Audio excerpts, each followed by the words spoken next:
I've been looking forward to this interview this morning. Joining us right now, author Thomas Mangan of Brockport. We're talking about his book, Who Are These Guys? Well, he's a Vietnam veteran who wrote this book here. It's a guide for people visiting the Vietnam Veterans Memorial in Washington, and specifically for those visiting who don't know anyone on the wall. And we'll start off with this question, Thomas. How did you come to write a book like this? What inspired this book?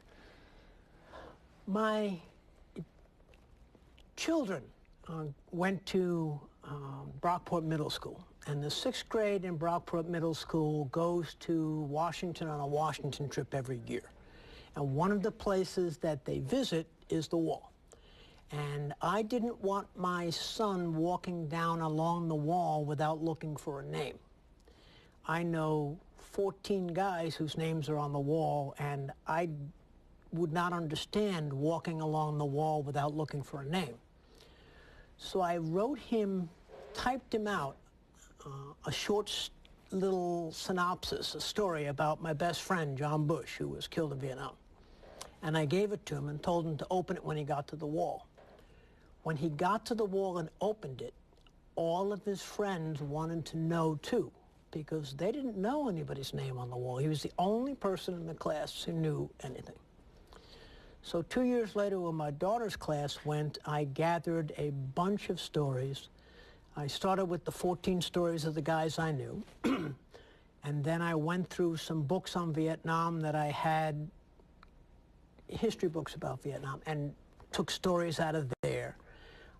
AOL even used to have stories that they posted, and I took some of the stories from there. And that way, everyone in my daughter's class had a name to look for, and they could each choose their own name. And then 3 years later, when my youngest daughter went, I expanded it again, and that led to what we have now as the book. So you look through the book, you have many names, and what it looks to be, we see short biographies or short stories underneath the names. Some, though, are not so short. Some last a few pages. So these are not just names from the Rochester area. That's right. There is at least one name in there from every state in the Union. And I tried to make sure that there's Army, Navy, Air Force, Marines, and Coast Guard are all represented. So if you go, you have this, and do you find when people come back, having used this, they were able to better connect with the wall? They had a deeper experience? Everyone I've talked to who has taken one of these names and gone to the wall has told me that it was the thing that made the experience at the wall memorable. They understood walking down along the wall looking for a very specific name, what the wall was all about. So your children went to the wall. I'm guessing you have as well? Yes. Have you gone since you've written this book? No, I have not. That might be an interesting experience.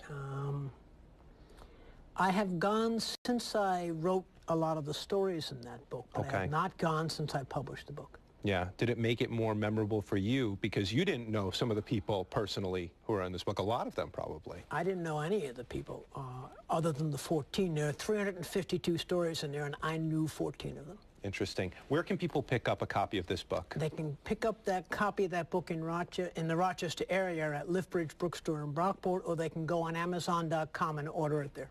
Well, I so appreciate you coming in, Thomas, and sharing your story with us and how you came to this book. And, of course, it is a war that we must remember, and a lot of the veterans are with us today. So thank you for your service, and I look forward to going to the wall, and hopefully I can take some of the stories with me as I go. Thank you for having me on. Appreciate it. All right. Take care. Thomas Mangan, the book, again, Who Are Those Guys? Available locally.